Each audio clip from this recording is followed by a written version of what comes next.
셔틀콕 여제의 좌절 안세영의 뼈아픈 패배, 그 이면의 시스템 문제. 제목을 넘어선 이야기. 셔틀콕 여제 안세영, 천이페이의 0대2 완패, 세계선수권 4강서 마무리라는 제목은 최고 수준의 경기에서 나온 극적인 결말을 간결하게 요약했습니다. 이성적인 라이벌 관계 속에서 한 선수가 도전을 극복하지 못한 그림을 그렸죠. 그러나 이 단순한 서사는 코트 위에서 일어난 훨씬 더 복잡하고 다층적인 현실과 경기에 앞서 이미 존재했던 뿌리 깊은 문제들을 놓치고 있습니다. 안세영의 패배는 단순한 한 경기의 패배가 아니었습니다. 그것은 보이지 않는 적과의 싸움이 대중 앞에 드러난 최종적인 표현이었습니다. 본 보고서는 경기를 면밀히 분석하고 두 선수 간의 역사적인 대결 고도 속에 놓아두며 가장 중요한 것은 이 결과로 이어진 근본적인 시스템적 결함을 밝혀낼 것입니다. 깊이 있는 데이터 기반 분석을 제공함으로써 우리는 한 세계적인 운동선수와 그녀가 직면한 제도적 도전 과제에 대한 더 깊은 이야기를 드러내기 위해 제목을 넘어설 것입니다. 숙적과 뒤섞인 하루 경기 분석.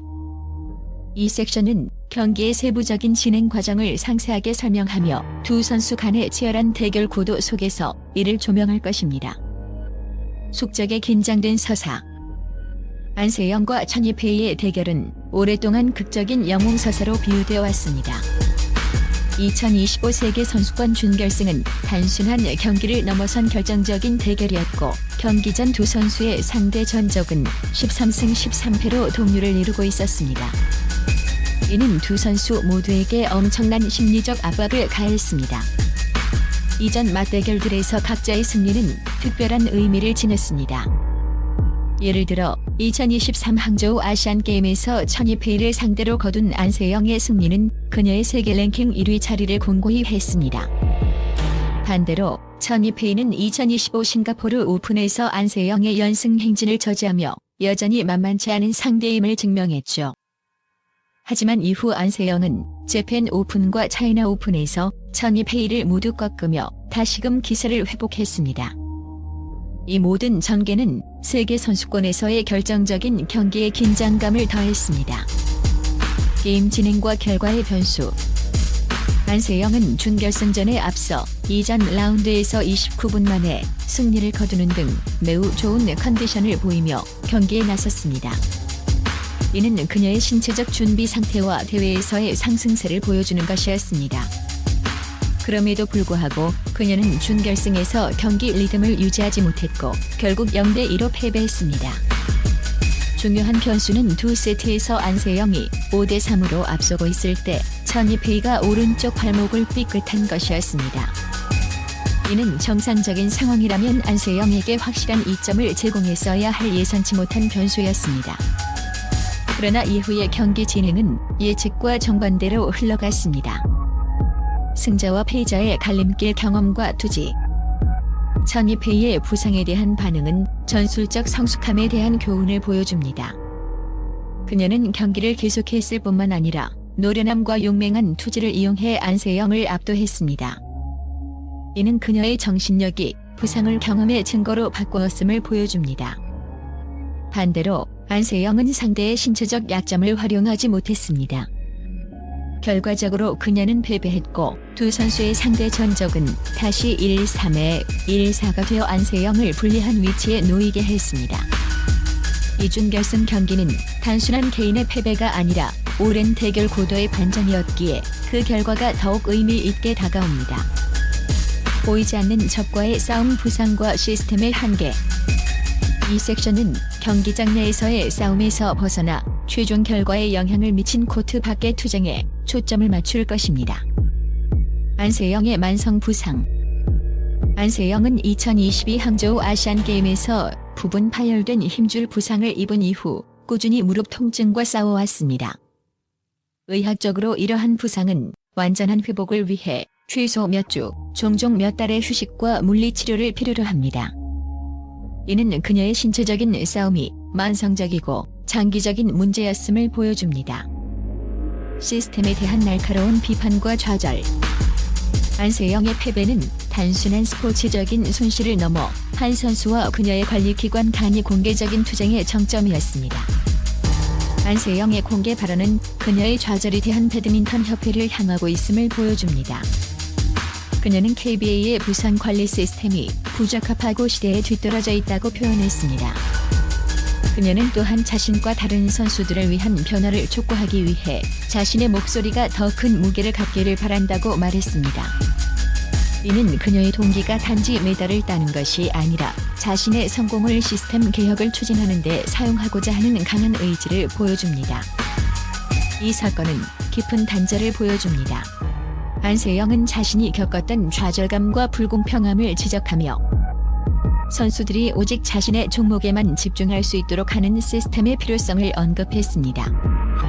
한 선수의 고군분투가 제도적 정체성에 맞서는 싸움으로 변모하면서 그녀의 패배는 단순한 개인의 좌절을 넘어 한국 스포츠 전반에 대한 경고 신호가 되었습니다.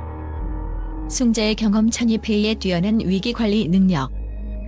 이 섹션은 두 선수가 신체적 역경에 대처하는 방식의 차이를 분석할 것입니다. 위기를 기회로 바꾸는 능력. 안세영이 만성적인 부상과 싸워야 했던 반면 천이페이는 경기 중 가장 중요한 순간에 갑작스럽고 급성적인 부상을 겪었습니다. 그녀가 경기를 계속했을 뿐만 아니라 노련함을 이용해 안세영을 꺾은 것은 그녀의 놀라운 정신력을 보여줍니다. 그녀는 부상을 패배의 핑계로 삼지 않고 그것을 자신의 경험을 증명하는 기회로 바꾸었습니다. 이 극명한 대비는 그들이 치르고 있던 서로 다른 싸움에 대한 강력한 비유입니다. 따라서 안세영의 패배는 단순한 패배가 아니라 위기에 처한 상대방을 꺾는 데 실패했다는 점에서 더 깊은 의미를 가집니다. 숙제를 남긴 패배 한국 배드민턴의 미래를 위한 제언. 이 섹션은 패배의 더 넓은 의미를 탐색하고 한국 스포츠의 미래를 위한 해결책을 제시할 것입니다. 결과적 실패, 그리고 의미 있는 신호. 이 패배는 안세영에게 두 번째 세계 챔피언 타이틀을 차지하려던 노력을 좌절시켰다는 점에서 상당한 후퇴입니다. 그러나 이 패배는 한국 스포츠에 보내는 중요한 신호로 보아야 합니다. 이는 한국과의 기대를 어깨에 짊어진 최고 선수에게 적절한 지원이 부족했을 때 발생할 수 있는 잠재적 결과를 보여줍니다. 협회에 대한 제언. 진정한 선수 중심 시스템을 위하여 핵심적인 문제는 재능의 부족이 아니라 선수들의 요구와 기관의 관행 사이의 단절입니다. 안세영의 패배와 공개 발언은 현 시스템의 근본적인 결함을 드러냈습니다. 문제는 특정 경기의 성과가 아니라 지속 불가능한 압박과 장기적인 지원의 부족에 있었습니다. KBA는 결과 중심의 관리 모델에서 벗어나 선수를 중심으로 하는 포괄적인 모델로 전환해야 합니다. 그녀의 패배는 이에 대한 완벽한 논의의 기회를 제공합니다. 이는 단순한 훈련 제공을 넘어 선수들의 전반적인 건강, 정신, 경력 관리에 투자하고 선수들의 피드백을 경청하는 것을 의미합니다. 이는 스포츠 관리의 현대화에 대한 중요한 논의입니다. 안세영이 표출한 불만에 근거하여 본 보고서는 KBA가 초점을 전환해야 한다고 제안합니다. 여기에는 선수들의 건강에 전념하는 독립적이고 강력한 의료 및 재활 부서의 설립, 심리적 지원 제공, 그리고 선수 대표가 참여하는 투명하고 협력적인 의사결정 과정의 구축이 포함됩니다. 좌절을 넘어 새로운 시작을 향하여. 세계선수권 준결승에서 천이페이를 상대로 한 안세영의 패배는 단순한 스포츠 결과 그 이상입니다. 그것은 두 엘리트 선수 간의 치열한 대결을 반영하며 안세영을 짓누르고 있던 시스템적 압박에 대한 심각한 경고입니다. 그녀의 패배는 재능 부족 때문이 아니라 만성적인 부상과 그녀가 공개적으로 비판한 시대에 뒤떨어진 시스템과의 계속되는 싸움의 결과였습니다. 이는 일시적인 후퇴일 수 있지만 한국 스포츠계가 보다 선수 중심의 지원 모델의 필요성을 해결할 수 있는 중요한 기회를 제공합니다. 이 순간을 단순한 대회의 끝이 아닌 변화의 촉매제로 여김으로써 한국은 미래의 챔피언들을 위해 더 지속 가능하고 탄력적인 생태계를 구축하고 다음 셔틀콕 여제가 보이지 않는 적과 싸우지 않아도 되도록 보장할 수 있을 것입니다.